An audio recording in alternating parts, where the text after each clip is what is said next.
Thank you for joining us on the Real Estate Profits Podcast with your host, Chris Davison.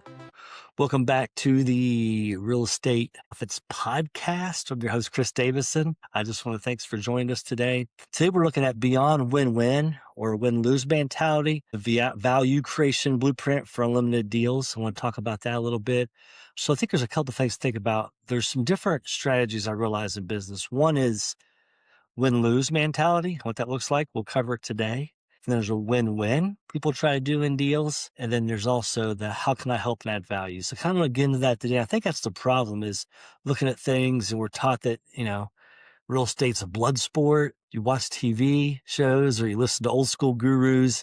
They tell you to go in and be a shark and squeeze every dime out of a seller. And I've sat through talks with buyers and sellers, and I feel like it's so painful. And I'm like, why am I doing this? I get into a situation, they're trying to squeeze every dollar out of me. But I also want to think, how can it be better? And talk today about hopefully how it can be better, how we can figure that out. So if you act like a shark, you go into trying to get every dime out of a person, you might get one deal. You may, but you leave a wake of blood in the water, I think. So sellers hate you. Wholesalers block your number. People don't want to talk to you. And then realtors refuse to show you pocket listings they have. Loan officers or private money folks, they won't work with you again. You just put a bad taste in people's mouths. So I was trying to think of a way to do this better. I heard this a few years ago. I really bought into it. I believe it. And I've seen this many times. So I want to offer a solution, a different way to do business. And I think you can have true wealth in real estate. And I don't think it's built on a single cutthroat, one transaction, but it's built on repeat business and reputation. And I've heard this before, and you probably have too. How you do anything is how you do everything. So we'll cover this today. We'll be tearing down the old ways of negotiating and showing you the ultimate hack to deal flow. So plus I find life more enjoyable and fulfilling for all parties when we can try to do a reciprocating deal that we're able to help and add value to each other. There's 3 ways to do a deal, 3 ways to do business, or 3 ways to do life. You can look at win-lose, win-win, and what I call value creation, which is how can I help or add value to what you're doing method. So let's just use a little analogy. I like word pictures, I like analogies.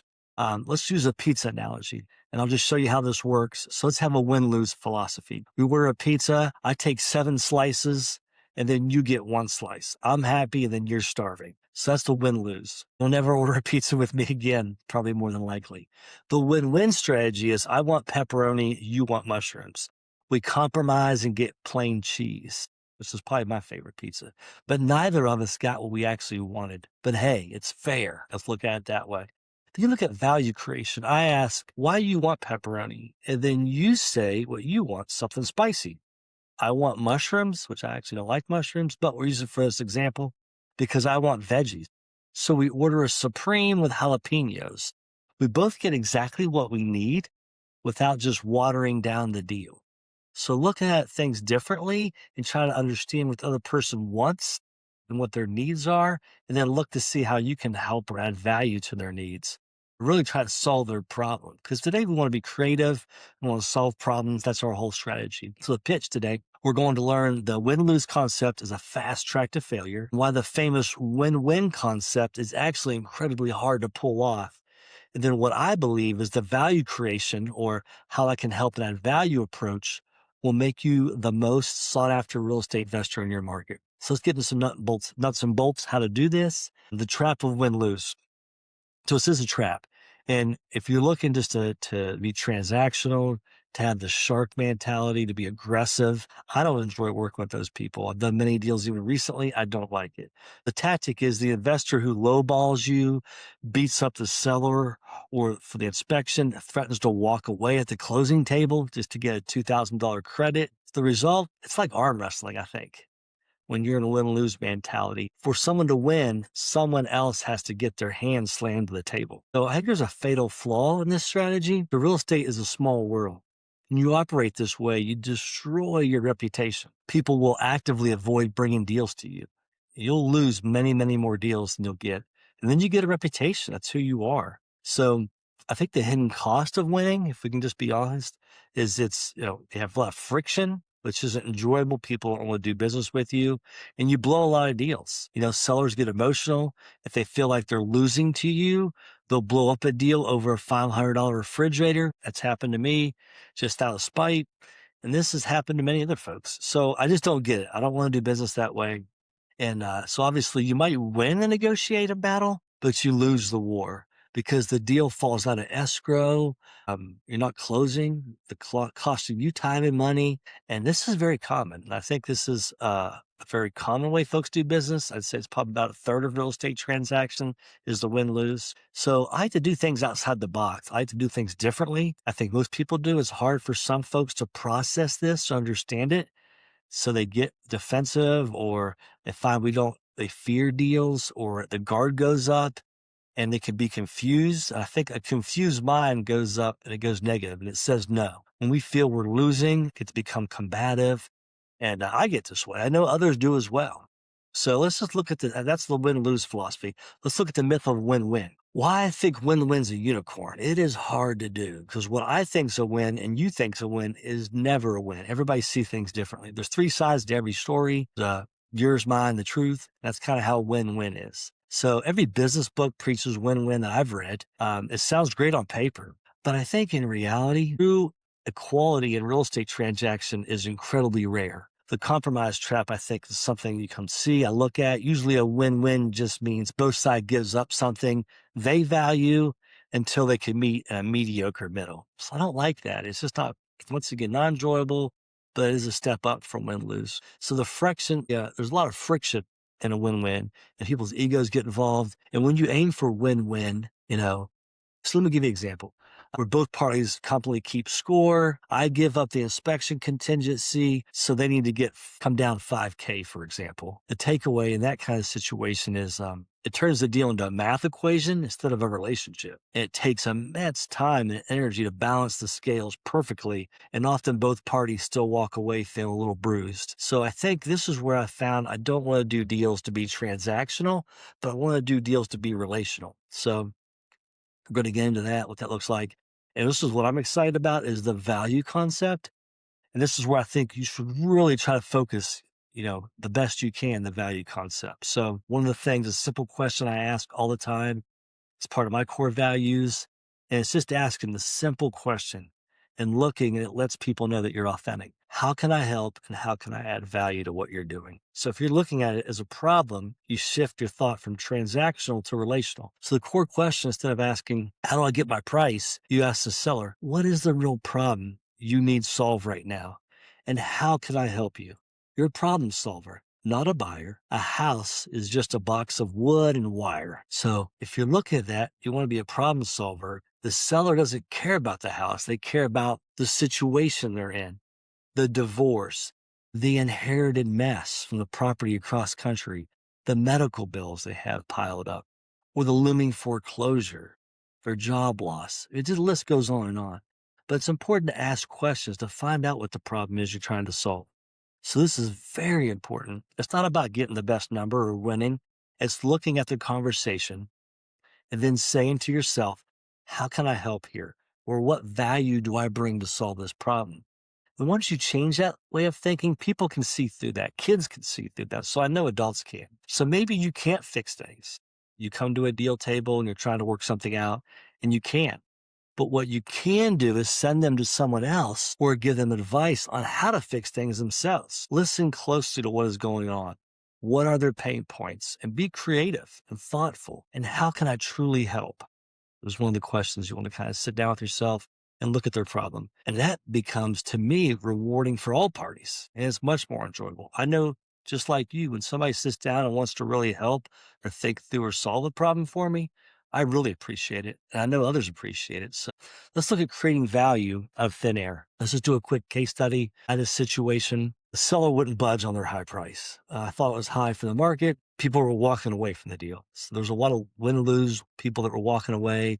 Other people sat down. How do I make it win-win? The investor tries to haggle them in the middle. It just didn't come to terms. So I tried to have a value creation approach.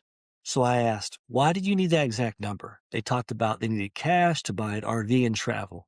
But They also need 60 days to clear out 30 days of junk from the garage. So looking at that, their problem was they wanted some cash now and they wanted extra time to clear out the garage. So a solution you can give them from their price, maybe the seller would give you terms or financing, seller financing, creative financing.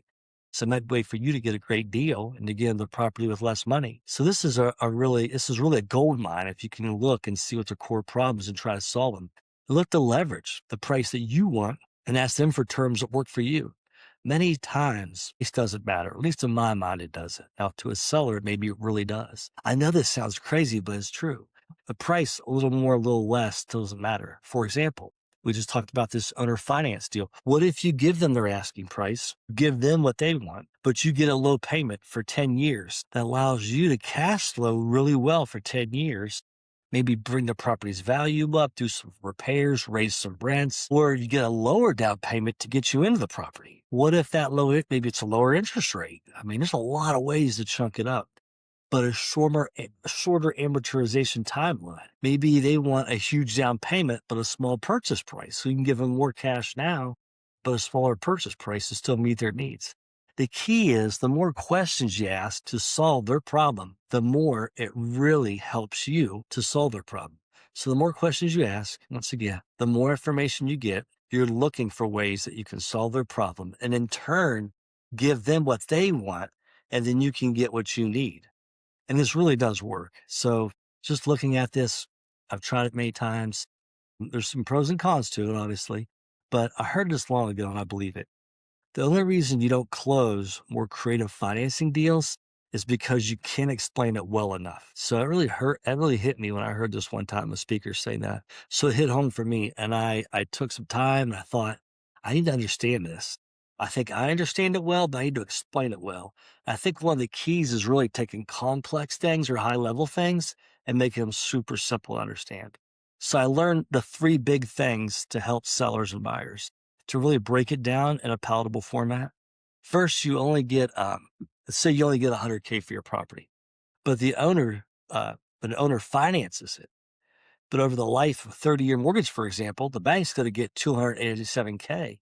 What if you could give them 287K for a $100,000 house? Then you get to stretch out the tax consequences they can. They're not paying one big capital gains hit to offset that. And then those are two of the big ones, I think, giving them more money because they're financing it, the tax benefit. Finally, they get a good monthly income from the buyer to live off of or to have in their pocket every month, all while I improve the property, I improve the operations better. So it's just a way to look at how you can see what the real problem is. Plus, you offer to pay maybe for the junk removal, like we talked about earlier, pay for a company or have your guys do it, to clean the garage out for them, to let them stay for 60 days and be rent free after closing if they don't have a place to go. You give them immense value and peace of mind and time, and then you get the terms you need to make the deal pencil out. So this is just one example. I don't want to get too much in the weeds, but of how you can be a superstar and help them a ton, yet you get a deal that pencils out for you with good terms. I think it's real important to look at that. Not only what they get, but what you get. And it's really a great deal with a value add and help mentality. So let's talk about one deal versus the 10 deal methodology. And it's just the way that I look at I want to do 10 deals with somebody, not just one deal. And how you do it is getting referrals, or if they have more property, you can do more deals with them. But if you burn a bridge on the first deal, they're not doing any more. So if you're the concierge versus the haggler, when you act like a concierge who solves problems, the transaction transforms into a relationship. That's what we want to talk about is relationships. We're not talking about getting the best deal. So that can snowball that the seller tells their neighbor who also wants to sell, or other investors tell other investors you're good to work with. And then that wholesaler realizes if you're doing a deal with them, you don't retrade the last minute and start bringing down the deal. But now they want to bring you off market properties, but you lose that once you start beating them up. So before a wholesaler sends out a deal to their email list, you want to be the first dibs. So having that value creation, it builds a moat around your business. And it helps you stop chasing deals because the deals start chasing you. People want to do business with you. And I can say my best deals and the best packages of properties have come this way. It really does work. So I want to do many deals with investors, not just one deal. So to give you some concrete work to do and how this really makes sense, I call it the three magic questions. I love talking about this. I've brought it up before. I like to ask and guide on how to use this sequential order of things to build relationships, to add value, particularly when you're networking with experienced real estate investors. So I want to get into the three magic questions, kind of what that looks like and what it means and how we can kind of get it going for you. So the first thing, the three magic questions, how can I help you? So just sitting down with no agenda, a clear mind, and how can I help you or add value? So how to use this? You ask first to offer concrete, actionable support. So you're giving something before you ask for something. So you're planning before you're reaping. So rather than starting a conversation by asking for a favor or to provide tangible solutions, like offering to take a property photos is what you can do, checking in on their contractors. This immediately shifts that dynamic from you being a novice looking for a handout to being a proactive partner offering real value. I think that's really important in some way, shape, or form. Obviously, there's a couple of examples, but you could use many, many more examples. Just think, can I go look at a place, change locks for you, pick up trash? What can I do? Can I try to find you a mower? So the second question is, what ideas do you have for me? So how to use this? Ask the second question. It honors their experience, opens the door for them to mentor you naturally by validating their experience and asking for their input. You make them feel respected and more willing to share their strategies and insights with you. So when you find somebody who wants to sit down and talk to you, don't just say, hey, mentor me.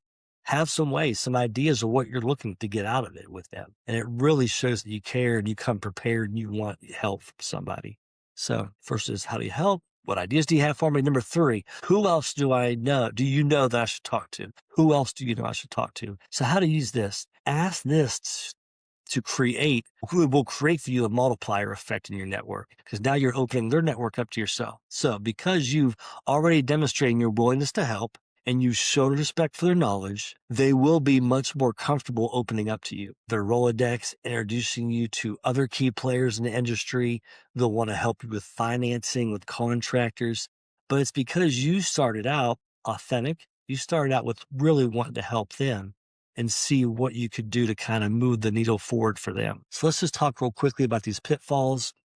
Some of these strategies will wrap up, but quickly review the win-lose will destroy your reputation. Folks think you see them as a piece of meat on a hook, just a transaction. And then the friction, I think, of win-win is the mediocre compromise. It's a step up from win-lose. So you give and then they give maybe, but no one really gets what they want in the end. And then finally, you have what I consider to be the most rewarding and fun experience and the power of value creation, solving the actual problem to get to the terms that you need. So when you look at this, when I first heard this, my small brain said, if I just go around helping people all the time and give away, keep giving away, and look, always adding value, I'll go broke. I really did think that, and I really believed that too. But what I found was the opposite was true. When you lead with how can I help and add value, it's a principle of sowing and reaping. And you obviously can't reap first. You have to do some sowing. I really believe it'll come back to you 10, 100, even 1,000 fold. It was crazy to me how this works. And I live by this methodology now. I really do. And so what I found is, and I want to lay a little challenge for you for this week, and hopefully you'll find out the same thing I found out. So my action step for you is, in this week, in your next negotiation, whether it's with a seller, a contractor, or even someone in your family, really look at it and banish the word compromise. Really get that out of your thought process, and instead ask one simple question. That's all I'm asking you to do. So kind of keep it boiled down. What is the most important thing to you in this scenario? So this is when you're talking to someone else, asking them, maybe it's your spouse, whatever it is, what is the most important thing to you in this scenario? And how can I help you get it?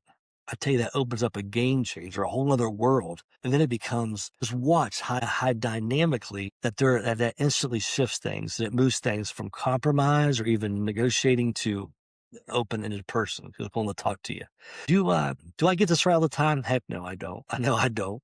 Will you get this right 100% of the time? Heck no, you won't either. But when you lead with this, it's amazing, and the results are amazing too. So as we're kind of signing off today, real estate really is a relationship business, but it's disguised as property business. So I really believe if you stop trying to win each deal and you start trying to solve the other person's problem, I think that's when you really get some traction. So I love this quote. I think it's true. I got a banker friend. He says, no house ever walked into the bank to make a mortgage payment. So if I think about that, I mean, it's true. It's just not how it works. The asset may make money, but it's not making payments. So it's about people. And this is really, really, I think, a great quote. It's not how they feel about you, but how you make them feel when they think about you and you're not around. So the call to action I have today is I just want to say thank you for listening. If you could help me out, like and subscribe and hit that like button. And then if you do subscribe, so the algorithm will help other investors find this value and they'll be able to reach out. So message me for free goodies as well. I'd love to show you what we got and what resources we have available if I can help you. I really appreciate you guys for popping in today. Thanks so much. Thank you for joining us on the Real Estate Profits Podcast with your host, Chris Davison.